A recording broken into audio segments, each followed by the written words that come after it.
Gentle is the voice of love. Beloved one, I know that the world calls to you and is very insistent. It demands your attention. The world will always ask for your attention, but you have choice whether you will abide in the world and in the complexities of the world, or whether you will come home. You have choice to abide in peace, to take the deep breath, and to come home once again. Whenever you come home, even for a moment or so, and you feel the peace, you allow everything around you to come to a place of peace as well. All the cells of the body have a chance to expand. Know you that when you are so busy running around meeting all the deadlines that the cells of the body will constrict, you find yourself perhaps with hands clenched. You feel perhaps the tension of the forehead. You feel all of the body being scrunched up, and yet as you take the one deep breath, it is like magic. It allows you to relax. It allows the circulation of light within the body. Not only the circulation and physicality, such as the blood vessels and everything which is happening with the organs of the body, but allows the spiritual self of you to expand, and you come to a place that truly the world does not know. The world will tell you that everything is going to a very hot place in a handbasket. But you do not have to. That is the good news. That is the news that I came to bring, my gospel, the good news, to tell you that you do not have to abide in that the world will dictate. In the world, as you have seen, you will have wars and rumors of war, always conflict going on so far. But that is changing. There have been enough of you who have remembered at least a tiny bit of peace. You have searched for it. You have been yearning for it all this lifetime and many other lifetimes as well. And this is not the first lifetime that you have wanted to awaken and to abide in peace and to love others and have others see the divinity in you when sometimes you do not see it in yourself.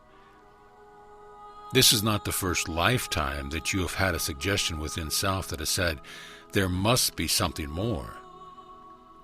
With that questioning, you have set out on a journey to find the more, to remember all that you are. I love that which you are, for I know that which you are. It is the same as what I am. It is the same as all the qualities that have been given to me and written about as being so miraculous. Those are your qualities as well, because there is no separation in the one that we are. So you can go freely and be in joy because you have done all the suffering you ever need to do.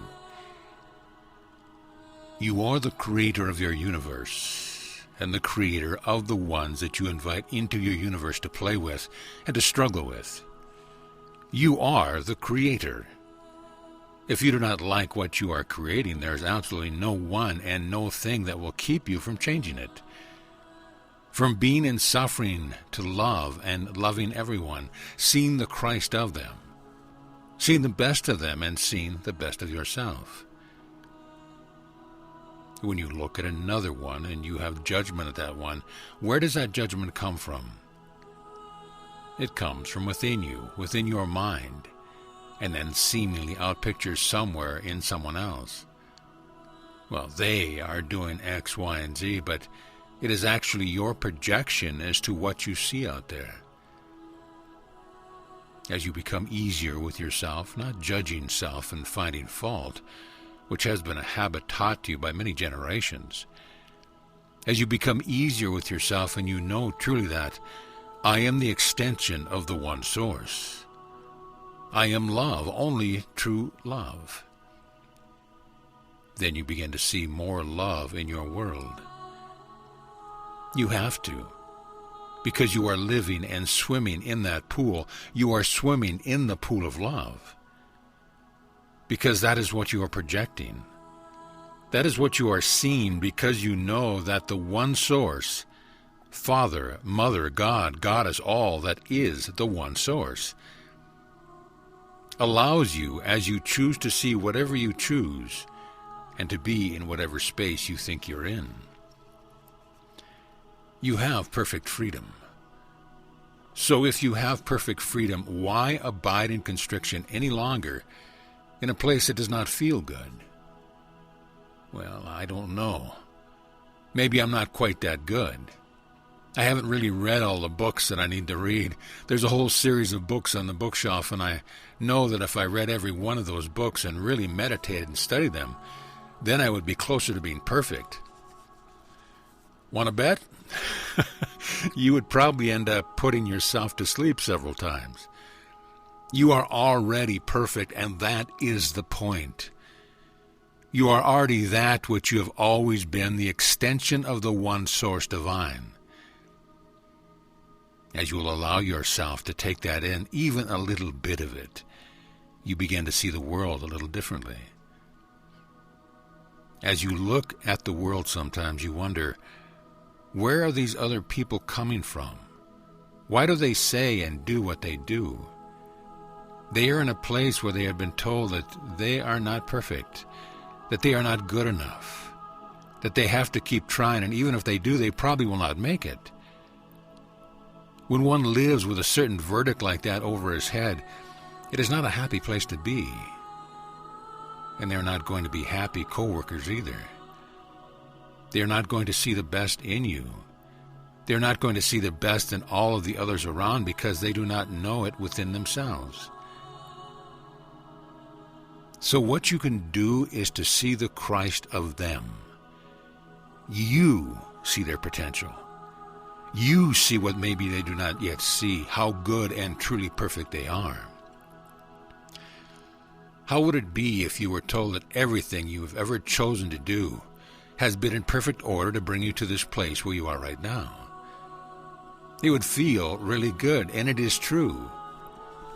Everything you have created, every pile of debris, manure that you have climbed up over and through, has brought you to this place right now. So therefore, maybe that pile of manure was actually fertilizer. It was actually the nutrients that allowed you to grow as the plants and the flowers do. Perhaps all of those struggles in this lifetime and other lifetimes have brought you to a most divine, beneficial place where you can say, I have overcome everything which was seemingly presented to me. Now, truly, you have invited it, and you have created it. And not because you have failed, not because you have sinned. That word has been overused. You have never sinned. You have made choices, and you have lived with the effects of those choices, and sometimes you have judged those effects to be unpleasant. When you find the place where you know that you can be free, that you can express the love that you are, the divinity that you are, there is such peace that ones around you can feel it. Ones around you feel the peace and they want to be near you because they hope it is going to spread over to them as well, and it does. Your peace always goes before you. Your peace always goes and touches other ones. They want to know the love that you have for them. You are coming to a place of understanding that all there is truly is love. All other effects are just coverings that have covered up the love. The more you are accepting of love, the more love you will find. Love is very gentle. Love awaits an invitation. Love says, I'm going to always be here. You can do whatever you need to do in the world, and then you can come back to me because I will always be here. Love awaits, abides forever. It is your true nature. So you can take what you see to be thousands of years of time, and you can go as the great warrior in separation where you feel you can be as nasty and as mean to other ones as you want to, and it really will not touch you. I am the strong one, and nobody is going to overcome me.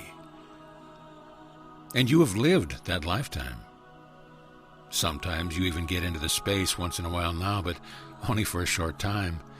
And then you come back to what feels really good, not the power of the world, which is conflicting. The power of the world changes, and you ask, what happened? I thought I had the secret. I thought I knew how to stay in power. Your leaders, so-called, find this to be true. They want the power. They feel that they know how to lead.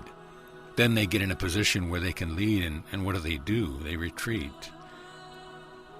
Your leaders nowadays do not lead. Do you ever see your leaders out there on the battlefield? They do not lead, they send. But you can lead by example. There are many sincere ones who do want to lead by example. They try very hard to put forward what they feel deep within their soul, love. They try to put it forward, and they find that yet so far the world does not seem to understand it. But the good news is, there is energy that you have invited to be with you now to allow love, to allow visioning of a better way of life. All of your brothers and sisters who seem to be suffering truly want to be in a place of knowing that they are okay, that they are good enough, that they will be taken care of, that they are powerful in the love that they are. The collective consciousness is evolving to a place of wanting to know peace. What you see happening now on the world stage is very much the ending of the old way of thinking. Now, it may take some time. It may take the rest of your lifetime or not. Nothing is written in stone and concrete. Everything is malleable. Everything is changeable. Even the ones who see everything that is wrong still hold hope, and where there is hope, there will be a new vision. And truly, you do have hope. You have hope that things will get better, and I am to tell you that, yes, they are getting better, maybe in small increments, maybe in leaps and bounds from time to time, where there is a aha moment, where someone all of a sudden will realize, I have a choice. I don't have to live this way. I have choice to accept myself and how beautiful I am. Because you are. I have choice to see the beauty in another one standing before me. I have choice. With that seemingly small change in perspective that you have choice comes freedom, comes love, love of self. And that is usually the last one, love of others and then love of self. Because if you see it in others, you have to have it within yourself. Otherwise, you would not recognize it in another. You are greatly loved, and your purpose is to extend that love, to be walking, living love to everyone that you see, and to change their lives because you love them. Love is powerful, and that is what I did. And yes, you will say, well, look what happened to you. You ended up on the cross. Yes, but I did not stay there, no. Every cross that you get nailed to, and almost once a week, once a month, you find yourself being crucified. At least it feels like that sometimes. You do not stay there. You come down off the cross after a while, after you have suffered enough. And I will tell you that 1 minute is long enough. Half a minute, 1 second. Let yourself down off that cross. Then go on with your life in joy, in love, for truly, that is all there is, love. It has gotten covered over, as I have said, with some of the fertilizer of the world. But it is still the one and only aspect that is true about you, the love that you are. Love is gentle. Love is kind. Love sees the best in everything. Love lives the life that extends healing to others because love knows that which you are. And love lives even in the world which does not understand it. Love is gentle. Love waits for you. It will wait for you throughout any and all lifetimes. It is what you are. It is your basic energy. And when I speak of love, it is as a clue because all of you at some point in your lifetime have fallen in love with someone or something where you have totally lost yourself in love. And that feeling of love was all that existed for you. Whether with another person, all you could do was think of that other person. I wonder what they're doing now, or I really like to be with that one or that project. I really love that project. I get so excited about the project, the vision that I have. I'm in love with that vision. I really want to see it manifest. I get so excited. I just forget all of myself, and it didn't matter. The vision is everything that matters. The project that I'm working on, I think about it all the time. And I really am waiting to see how I could get others to work with me on it so I can get this project completed. It's a really good project. I'm excited about it. I really lose myself in this project. That is love as a clue. But the love that you are is bigger, taller, wider, deeper than human love. Human love is a doorway, a clue, a way of getting in touch with the divine love that you are. Lose yourself in love. You know how it felt when you met this most wonderful one, and you thought it would be so great to spend time with her. She's so beautiful. He is so loving. You forget yourself because you are thinking of the other person.